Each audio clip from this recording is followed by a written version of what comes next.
Shalom. So we're gonna look at the understanding of concubine, right?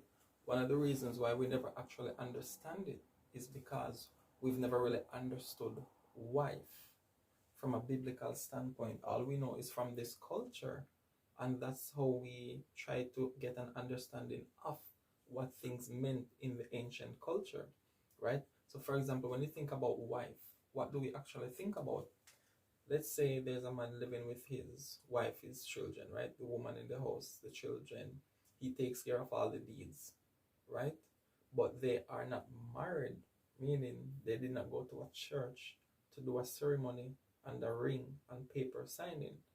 No, we would say they're not wife and husband from this cultural standpoint, right?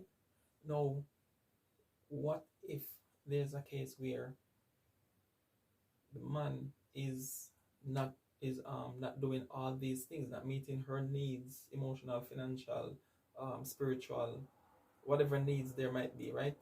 He's not being the proper judge over the household and stuff like that. But he went to the church, he did the ceremony, he did a feast, he put the ring, and he signed the papers. Do we still consider that to be husband and wife based on this culture? Yes.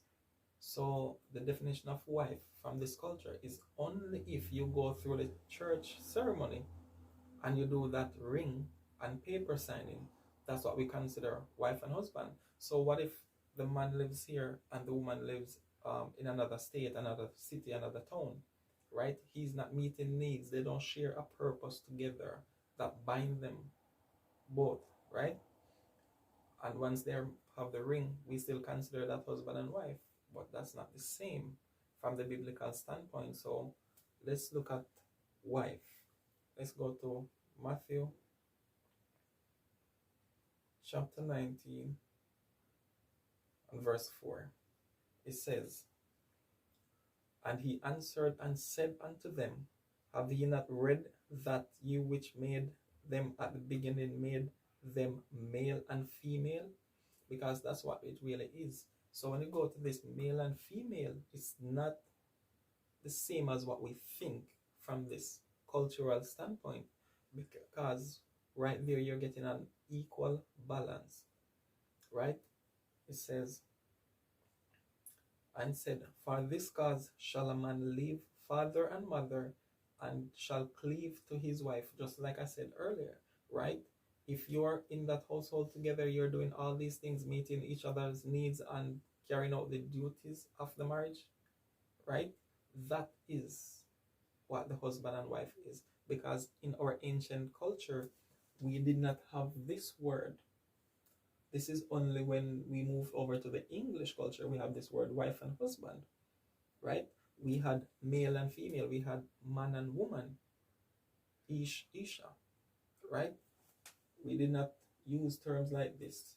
We would just call it man and woman. Now, coming over to the English culture, this changes a lot, because now you no longer call a man and woman together, working on things together, husband and wife. You no longer call them that. They have to go through the ring process, the paperwork process, to be called man and wife, to be called husband and wife, right? So we have to kind of savor the cultures, right? It says,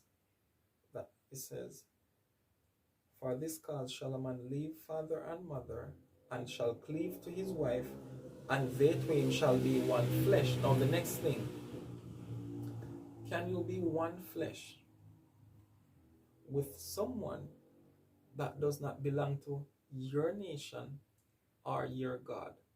No, you can't. So you see, again, in this culture, you can be an Israelite man marrying a Chinese woman, and you think you become one flesh.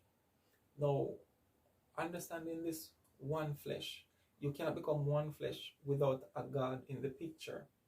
Now, when you have interracial marriages, whose God is going to be at the top of that covenant, right? When it comes to feasting, whose feast will be kept or will be honored? Are you gonna be going to the Chinese festivals that they're commemorating their gods? Is your Chinese wife gonna come to your Hanukkah, your feast of the your all those feasts, the feast of Purim, the Passover, the unleavened bread, right? So you cannot be one flesh with that. So when it says male and female created he them, that's the same thing from the beginning. We were created equal. Let's go to Galatians chapter 3 and verse 28. It says, there is neither Jew nor Greek, there is neither bond nor free.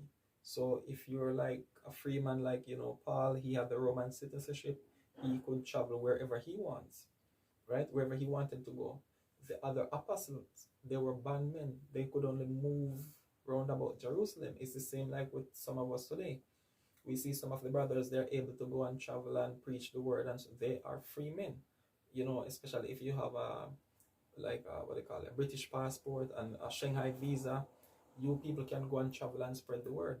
But some of us, we're only bounded where we are. We can only move but so far, right? Bond or free. It says, let's go back here. It says, male or female. So what is it saying? You're still equal. Once it comes to this promise that was promised unto Abraham, Isaac, and Jacob, we stand equal. The Chinese woman or the other nations, they don't stand equal with us. So when it's talking about male and female, it goes back to your God, right? No. Concubine. We use the term, but then again, like I said, we get thrown off by the way we see things in this culture, right? Because when you're dealing with concubine, it's not really the equivalent to a wife, because the wife is equal to the husband. A concubine is not equal to the husband, right? It's less than the wife. The wife is equal with the husband. Male and female created he them. The concubine is not so, right? So we're gonna look at a few examples, few situations, and see, and also we're gonna see the mess this creates because of this culture that we live in and the way we perceive concubines. So a lot of our women are living both as concubines and as servants because of the Western concepts that they hold on to. So they never really desire to meet this status here, right? So like I said, the concubine is less than the wife, but it's still above the slaves, right? And we're going to look at some examples.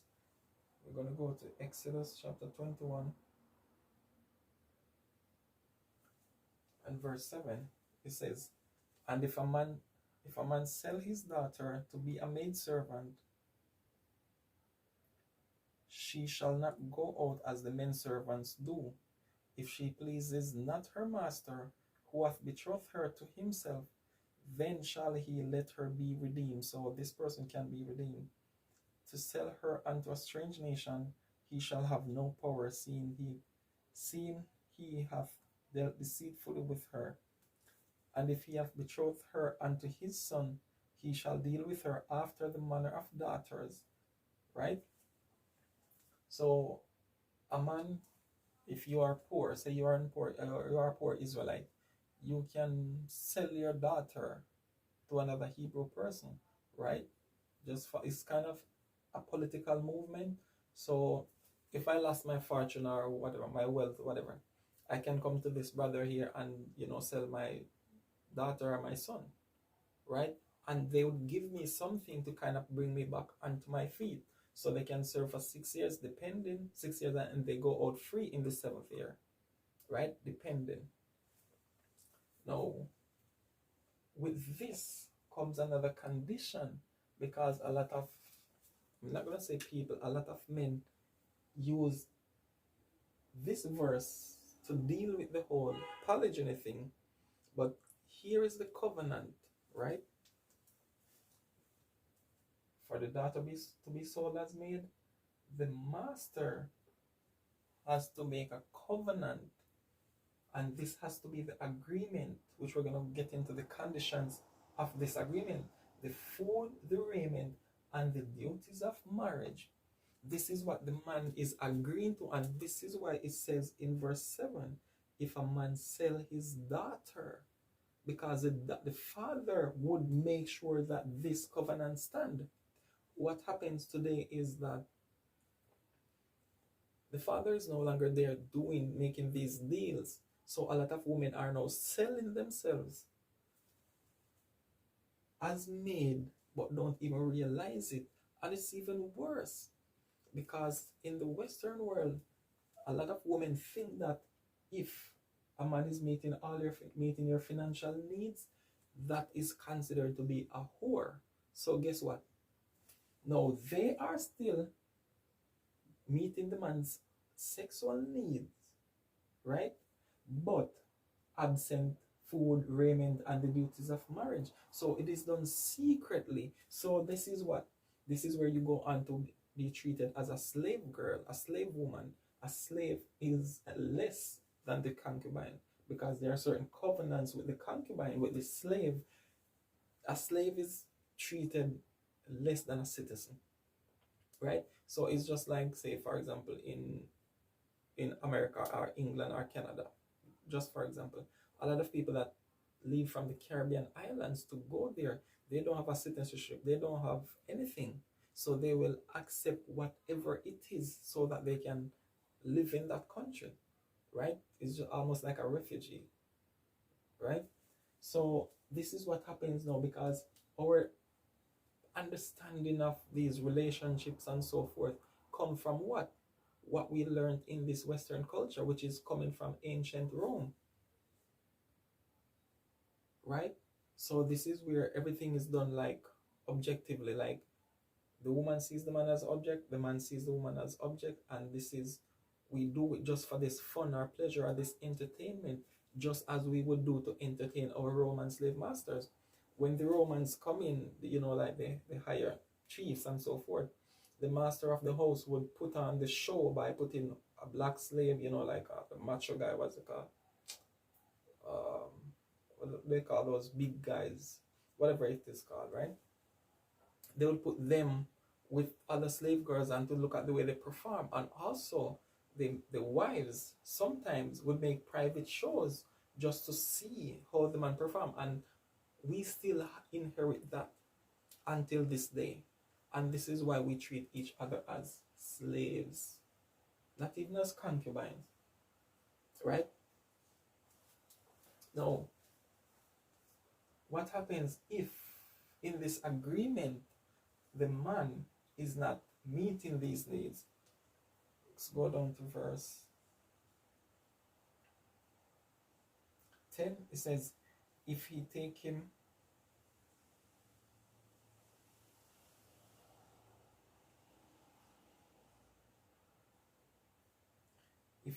another wife, her food, her raiment, and her duty of marriage shall he not diminish. And if he do not these three unto her, then shall she go out free without money. So guess what?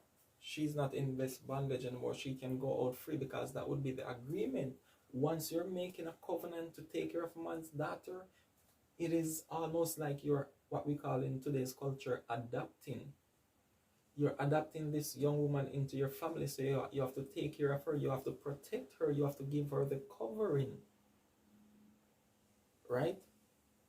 You have to meet all of those things. She's under your protection, and you don't have to have a sexual relationship with this person, but your duty is to protect her, right?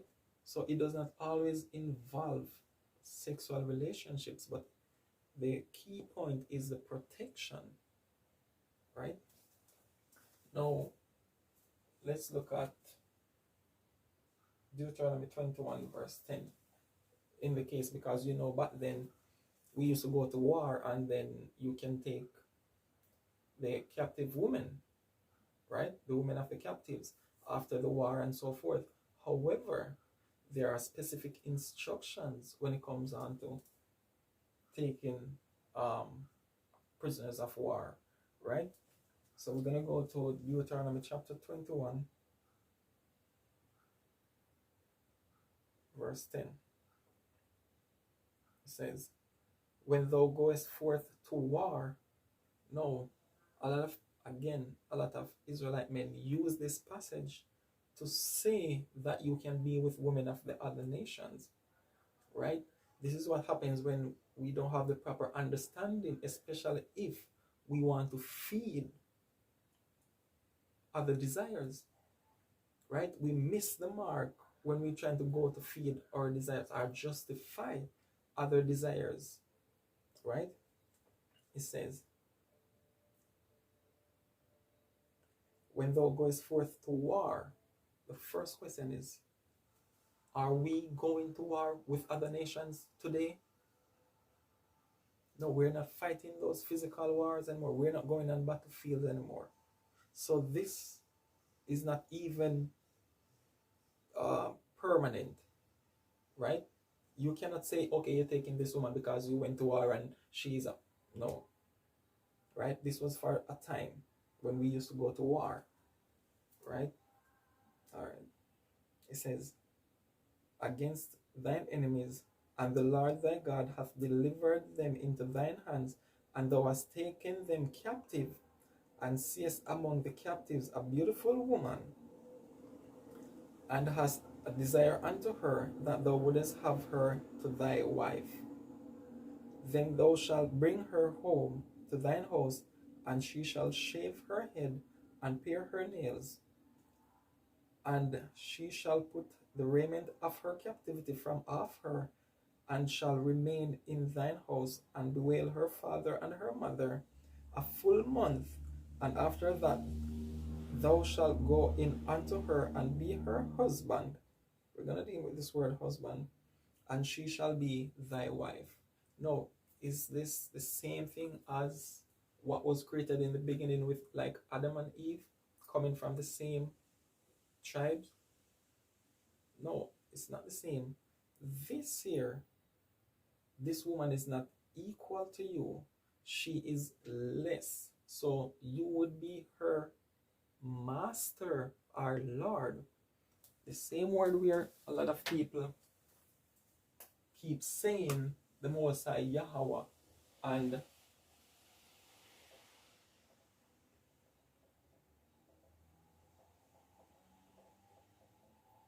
Baal.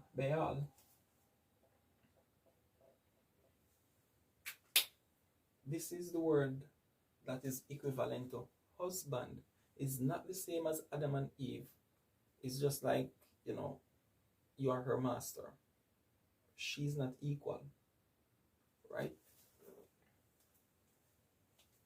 Now, the next thing with this is what our people could not understand. If you go to war, right, and the woman had already had her husband and children, you don't take away those women. You don't take away the children to raise in your house like that, and the circumstance of how you conquered them. That's foolish, and this is how a lot of hosts get overrun by slaves, because they still remembered what you did to them. Just like we today, we still remembered all what the Romans did to us. From 1453 until today, we still remember. And we're just waiting for that opportunity. And even if we cannot do anything, we're going to pass on to our sons, our daughters, that, hey, these people did Deuteronomy 28:15-68 to us. Remember that.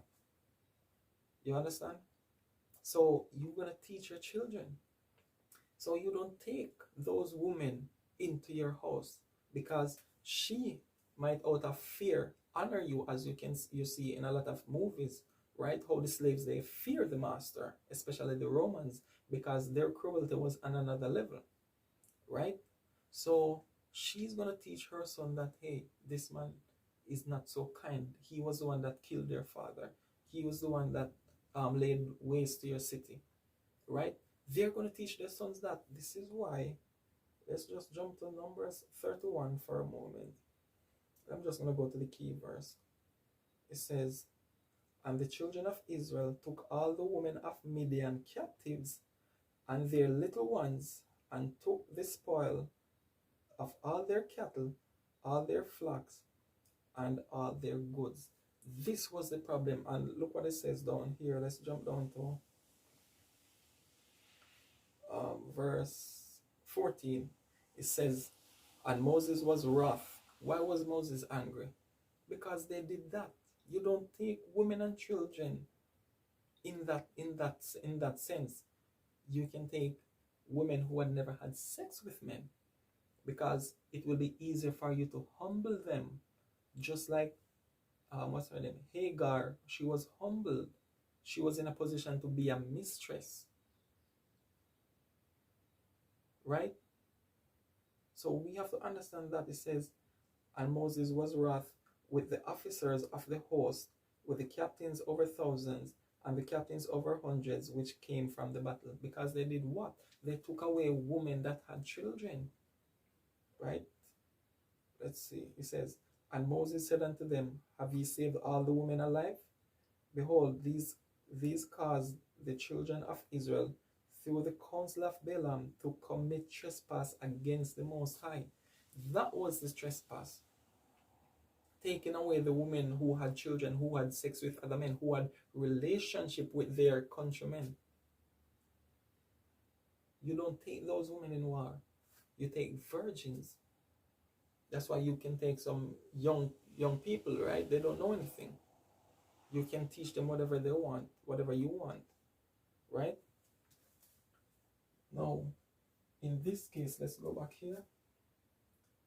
21 verse 14. Verse 14 says,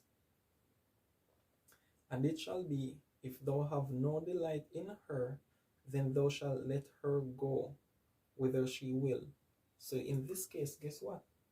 She can go out free, not sell her for money like in this situation. You see, the Most High gave us laws, so we treated slaves or other people different. We know how to treat the strangers of our people, strangers of other nations, right? Because there are two types of stranger. You can have an Israelite stranger, for example. Say you're in America, you're of the tribe of Judah. I'm from Jamaica and I go to your country. Guess what? I am a stranger in your land, but I'm still an Israelite. It's different from when the Chinese come over to our country, right? They are Chinese. They are a stranger, like a foreign stranger. But people of your own nation, your tribal people, those are Israelite strangers, right? It says,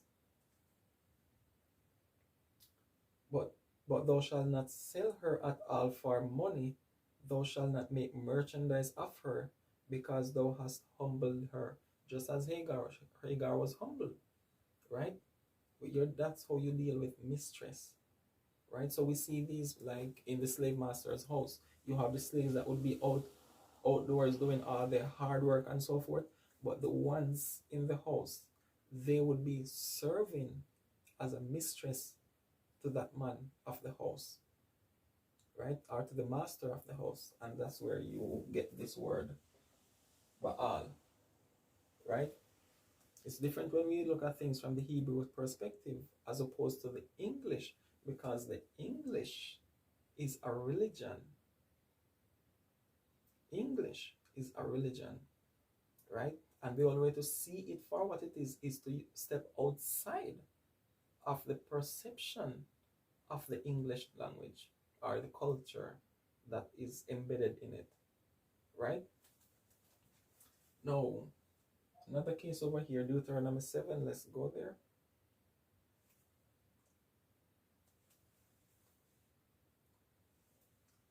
All right, it says, when the Lord thy God shall bring thee into the land whither thou goest to possess it, and hath cast out many nations before thee, the Hittites, and the Girgashites, and the Amorites, and the Canaanites, and the Perizzites, and the Hivites, and the Jebusites, as you know, Jerusalem. This is what it was before we took it over. These people lived there before, right? We had to conquer them, And then we got that place. 7 nations greater and mightier than thou. And when the Lord thy God shall deliver them before thee, thou shalt smite them and utterly destroy them. Thou shalt make no covenant with them. So when you go back to Genesis chapter 3, Adam and Eve, the forbidden fruit, as they would call it, this is what it was talking about. Those nations round about Adam and his family, his lineage, he shall make no covenant with them. So you cannot even take a Canaanite woman as a concubine or anything. It's totally unallowed. It's not permitted by the Most High. However, this doesn't only remain with these African people. Because today, guess what? We're not only surrounded by these people, these 7 people today. We are surrounded by all nations, right? We are in their lands. So if the same covenant remains, neither shalt thou make marriages with them. Thy daughter thou shalt not give unto his son, nor his daughter shalt thou take unto thy son. This still remains today. It is still forbidden.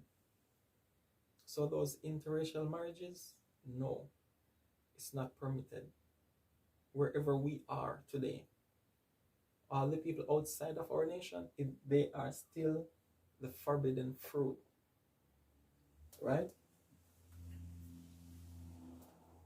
Now, let's deal with Genesis chapter 16.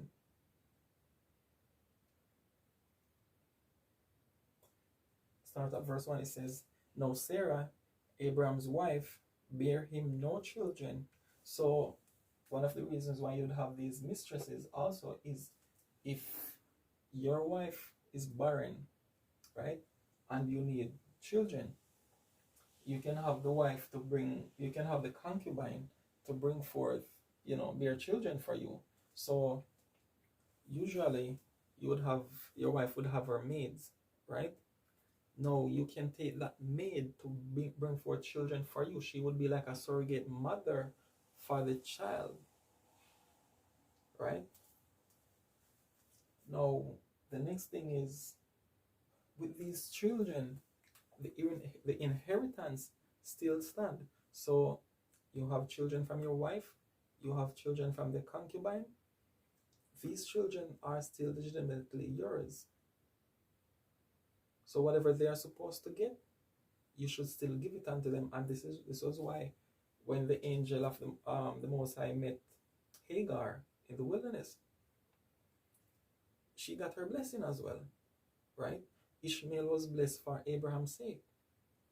He was still the father, right? And this is why you see, when it comes down to these type of relationships, it's not for everyone. One, it's not for the king. The king, no. We saw what happened with Solomon, right? This is like the merchants, the rich people, the wealthy people are, if you have a certain, a certain portion of wealth and, all of those things, you are in that position to live this type of life. But for a man that just has a job, right? You are not in a position to be living this type of life because you cannot maintain this. This is a covenant. It's like you're adopting a daughter to yourself. You don't have the means to protect other people. You can barely protect the one woman that you're with. You can barely cover your children. It's not for everyone, right?